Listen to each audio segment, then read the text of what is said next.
आज आपण सकाळच्या घाईगडबडीमध्ये पटकन होणारे गव्हाच्या पिठापासून धिरडे बनवणार आहोत. इथे मी 1 कप गव्हाचं पीठ घेतलं आहे. हे रोजच्या वापरातलं पीठ आहे. त्याच्यानंतर त्याच वाटीने सेम पाव कप रवा घेतला आहे. रवा जाड बारीक तुम्ही कुठलाही घेऊ शकता. चवीपुरतं मीठ घातलं आहे. व्यवस्थित मिक्स करून घेऊया एकदा.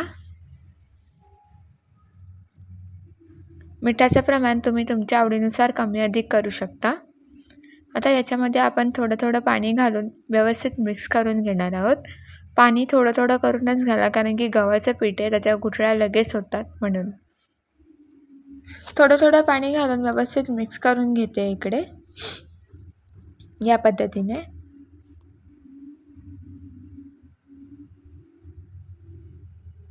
आता हे मिश्रण सुरुवातीला मी थोडंसं पातळच ठेवणार आहे. त्याचं कारण तुम्हाला पुढे जाऊन नंतर सांगते. एक तर याच्यामध्ये रवा आहे आणि आपण ह्याच्यामध्ये काही भाज्या घालणार आहोत. भाज्या घातल्यावर ते थोडंसं घट्ट होतं, म्हणून सुरुवातीला पातळच ठेवायचं आहे. इथे मी कांदा, गाजर, टॅमॅटो, 1 हिरवी मिरची आणि कोथिंबीर घेतली. मिक्स करून सगळं बाजूला ठेव. आता भाज्या आपण थोड्याशा गरम करून घेणार आहोत. त्याच्यासाठी कढईमध्ये थोडंसं तेल घातलं आहे. त्याच्यामध्ये पाव चमचा मोहरी, पाव चमचा जिरं घातलं. 1 हिरवी मिरची घातली आहे बारीक कापून आणि बाकी घातलेल्या सगळ्या भाज्या घालणार आहे. कांदा, गाजर,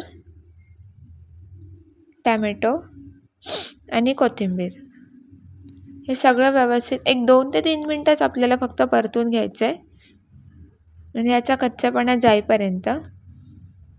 आणि थोड्याशा नरम होतील असं. एकदम 2 ते 3 मिनटात, जास्त नाही परतायचे आपल्याला. थोडीशी कोथिंबीर घालते आणि आता गॅस बंद करून हे थोडंसं थंड करून घेणार आहोत. दाखवते मी तुम्हाला कशा परतल्या त्या भाज्या.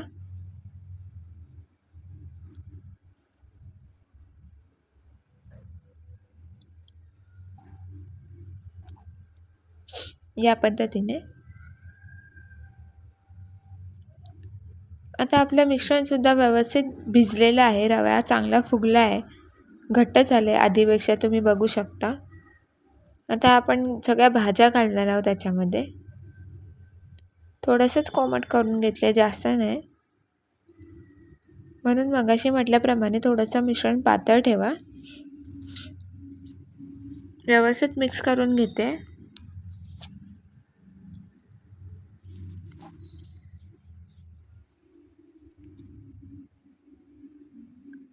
बघू शकता मिश्रण अजून घट्ट झालं आहे.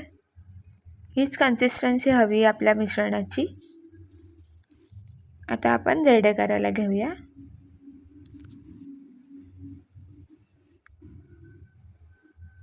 धिरडे करण्याआधी तवा गरम करत ठेवते. इथे थोडीशी कोथिंबीर घालते बारीक कापलेली.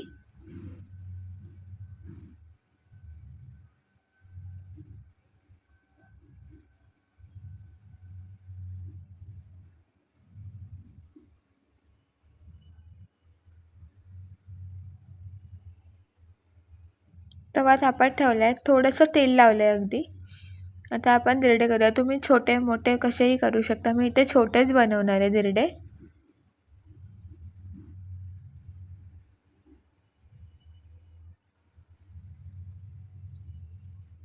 भाज्या असल्यामुळे खूप पौष्टिक आहे.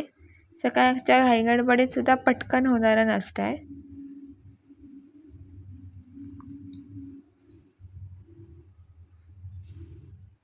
आता वरची बाजू सुकल्यानंतर थोडंसं तेल घातलं आहे. तुम्ही बघू शकता वरची बाजू ड्राय झालेली दिसते. थोडंसं तेल घालून ह्याला उलटून घेणार आहे. जाळीसुद्धा छान आली आहे, दाखवते मी तुम्हाला. बघा, सोडा इनो काहीच न वापरता सुद्धा मस्त आणि झटपट नाश्ता आणि छान होतो. पोटभरीचा सुद्धा आहे आणि पौष्टिक सुद्धा. अशाच मस्त मस्त रेसिपी पाहण्यासाठी श्री किचनला नक्की सबस्क्राईब करा. आता हे थोडंसं या पद्धतीने दाबून घेणार आहे मी.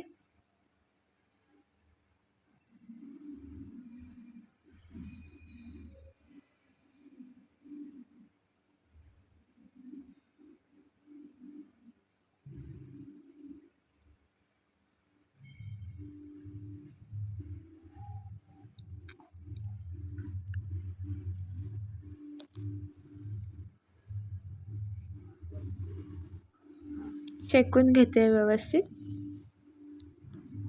या पद्धतीने बाकीचे सगळे धिरडे आपण करून घेणार आहोत.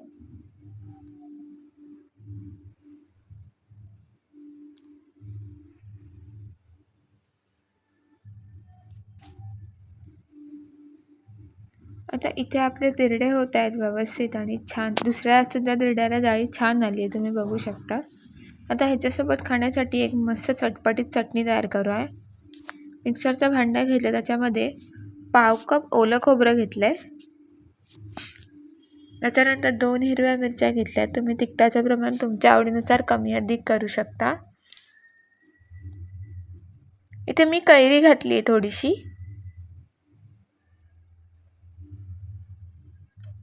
चव छान येते म्हणून.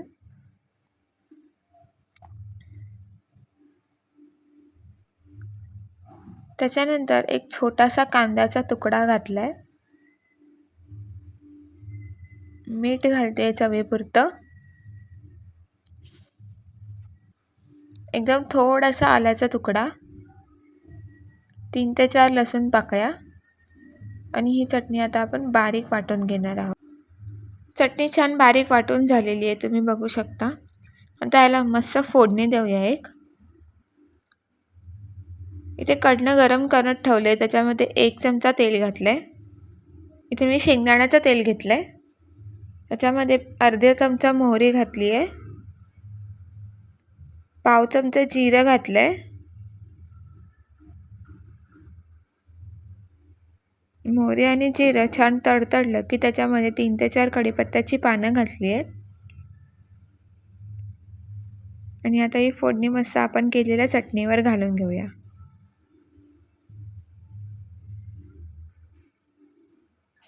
या पद्धतीने आपली छान चटणी सुद्धा तयार झाली आहे. सर्व करून घेऊया.